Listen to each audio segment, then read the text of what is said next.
कक्षा 11वीं के छात्रों के लिए लेकर आया हूं त्रैमासिक परीक्षा 2024-25 कक्षा 11वीं विषय अर्थशास्त्र का पेपर, जो कि आपका 18 सितंबर को होना है। इसमें आपके पूर्णांक रहेंगे 80, समय रहेगा आपका 3 घंटे का। 100% यही पेपर आपका आएगा 18 तारीख को। इसको जल्दी जल्दी देख लें। निर्देश सभी प्रश्न करना अनिवार्य। 1 से 5 तक इसके रहेंगे आपके 1-1 अंक के, 6 से 15 तक आपके 2 अंक के प्रश्न रहेंगे और 16 से 19 तक 3 अंक के और 20 से 23 तक 4 अंक के। तो चलते हैं सीधा पेपर की तरफ। क्वेश्चन नंबर 1 में आपको दिया गया है, सही विकल्प चुनकर लिखिए। जब आंकड़ों को आधार पर वर्गीकृत किया जाता है तो इसे कहा जाता है। ऑप्शन ए आस्थनिक वर्गीकरण, ऑप्शन का, ऑप्शन सा या ऑप्शन नंबर द, इनमें से कोई नहीं। तो जो इसका राइट आंसर हो जाएगा दोस्तों वो हो जाएगा आपका ऑप्शन नंबर बा, इसका हो जाएगा राइट आंसर, कानूनी की वर्गीकरण। नेक्स्ट, भारत में योजना आयोग की स्थापना किस वर्ष की गई थी? Option A 1947, 1948, 1949, 1950। तो इसका राइट आंसर हो जाएगा दोस्तों ऑप्शन नंबर द, 1950 को।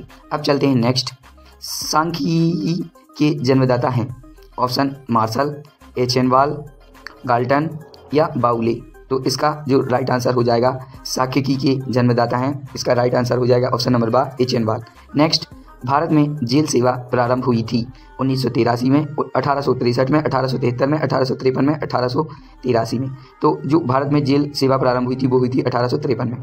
नेक्स्ट, तृतीय क्षेत्र में शामिल है सेवाएं, उद्योग, कृषि या आखेट।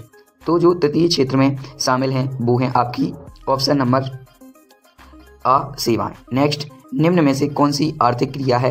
उपभोग, वितरण। इसका राइट आंसर इनमें सभी, उपयोग भी, वितरण भी, उत्पादन भी। तो अब चलते हैं नेक्स्ट प्रश्न क्रमांक 2 की तरफ। इसमें ये थे आपके विकल्प। अब चलते हैं प्रश्न क्रमांक 2 की तरफ। रिक्त स्थानों की पूर्ति कीजिए।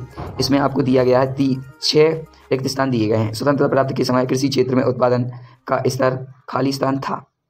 ये आपके 1-1 नंबर के प्रश्न हैं। नियोजित आर्थिक व्यवस्था में आर्थिक सत्ता का खाली स्थान हो जाता है। तीसरा है, केंद्रीय प्रवृत्ति का सर्वश्रेष्ठ माप खाली स्थान है। तो इसका राइट आंसर है माँ है। नेक्स्ट, अब चलते हैं नेक्स्ट, वर्गीकरण खालिस्तान का आधार है। तो जो वर्गीकरण स्वतंत्रता से पूर्व उद्योग केंद्रीकरण बंगाल राज्य में था। और लास्ट इसका, पूंजीवाद अर्थव्यवस्था में प्रत्येक शासी अपने लाभ को खालिस्तान करना चाहता है। तो ये थे आपके प्रश्न क्रमांक 2 के खालिस्तान। तो इसका राइट आंसर हो जाएगा अधिक। नेक्स्ट, पहला दूसरा जो आपका क्वेश्चन है और तीसरा चौथा ये आपके अभी तक मिले नहीं हैं, जैसे ही मिल जाएंगे डाल दूंगा। नेक्स्ट, 3 सत्य सत्य चयन करके लिखिए। इसमें आपको 6 सत्य सत्य दिए गए हैं। पहला सत्य है आपका, दूसरा जटिल तत्व सांख्यिकीय सरल में प्रस्तुति करती है, ये भी आपका सत्य है। तीसरा भी आपका सत्य है। और चौथा, गुणात्मक तत्व समरणीय किया जा सकता है, ये भी आपका सत्य है, ये आपका असत्य है। छठवां आपका सत्य है, 5वां असत्य है, बाकी आपकी सब सत्य है। तो ये था दोस्तों कक्षा 11वीं का अर्थशास्त्र का पेपर। अब चलते हैं नेक्स्ट क्वेश्चन नंबर 4 की तरफ। सही जोड़ी बनाइए। पहले का इसका ऑप्शन नंबर बा, दादा भाई निरोजी। दूसरा है इसका, ये पहले का आंसर हो जाएगा दोस्तों। दूसरा है इसका 1881। तीसरा है इसका ऑप्शन डी, औद्योगिक नीति 1965 को। चौथा है इसका जी, द्वितीय क्षेत्र। और 5वां है इसका, इस प्रकार से है, आप इसको देख लीजिए। ये आपकी 7 सही जोड़ी हैं। इसमें प्रत्येक पर 1-1 अंक आपको मिलेगा।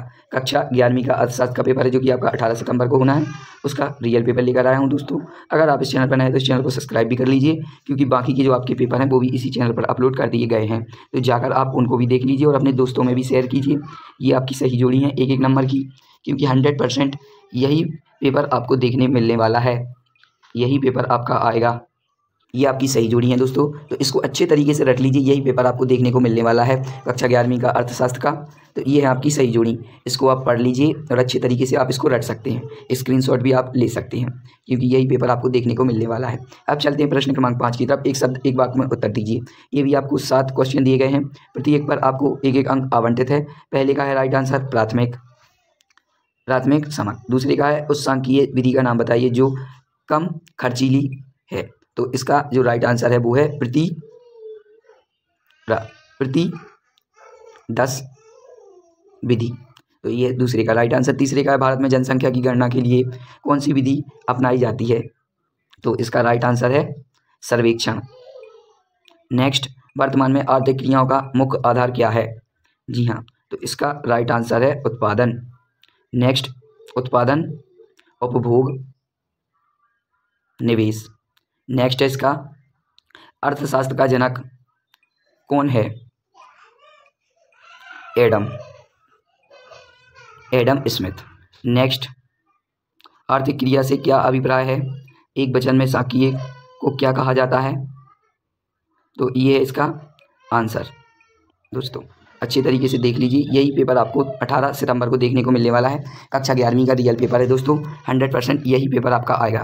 प्रश्न क्रमांक 6, अर्थशास्त्र के विभागों के नाम लिखिए अथवा राजस्व से आप क्या समझते हैं। 7वां, आर्थिक समस्याओं के कारण बताइए अथवा सांख्यिकी क्या है। 8, सांख्यिकी की 2 विशेषताएं, अर्थशास्त्र के अध्ययन, सांख्यिकी का महत्व। 9, प्राथमिक समांक किसे कहते हैं। जनगणना से क्या आशय है। सारणीय का क्या अर्थ है। समांतर मध्य का सूत्र लिखो। 11वां, एक आदर्श मध्य के गुण लिखो। चतुर्भुज विचलन किसे कहते हैं। बाजार अर्थव्यवस्था का अर्थ बताइए और अथवा अर्थ नियोजन से क्या आशय है। 13, राष्ट्रीय आय का अर्थ बताइए। सतत विकास में क्या आशय है। बिंदु रेखीय मार्गदर्शन से क्या समझते हैं। 12, वितरण वितरण क्या है समझाइए। 15, विस्तार का सूत्र लिखो अथवा प्रो मार्शल की परिभाषा दीजिए। 16, पूंजीवादी अर्थव्यवस्था को विशेषताएं बताइए अथवा मिश्रित अर्थव्यवस्था के गुण लिखो। 17, सांख्यिकीय विविधता क्या है, उनके नाम लिखो अथवा आर्थिक गैर आर्थिक गतिविधियों में अंतर स्पष्ट करो। 18, प्राथमिक आंकड़ों का द्वितीयक अंतर स्पष्ट करो। और 19वां, निम्न आंकड़ों से समांतर मध्य ज्ञात करो। 20वां, प्रश्नावली किसे कहते हैं। एक अच्छी प्रश्नावली विशेषताएं बताइए। 21, प्राथमिक आंकड़ों का संग्रहण। और 22, मध्यिका क्या है, इसकी गणना कैसे हुई। इसको भी आप देख लीजिए, ये आपके 4 नंबर के क्वेश्चन है। 22वां, ये आपका 23वां। तो ये था दोस्तों आपका कक्षा 11वीं का अर्थशास्त्र का पेपर। इसके जो आंसर है वो अगली वीडियो में अपलोड कर दूंगा, तो इस चैनल को सब्सक्राइब कर लें और लाइक कमेंट शेयर जरूर करें। धन्यवाद।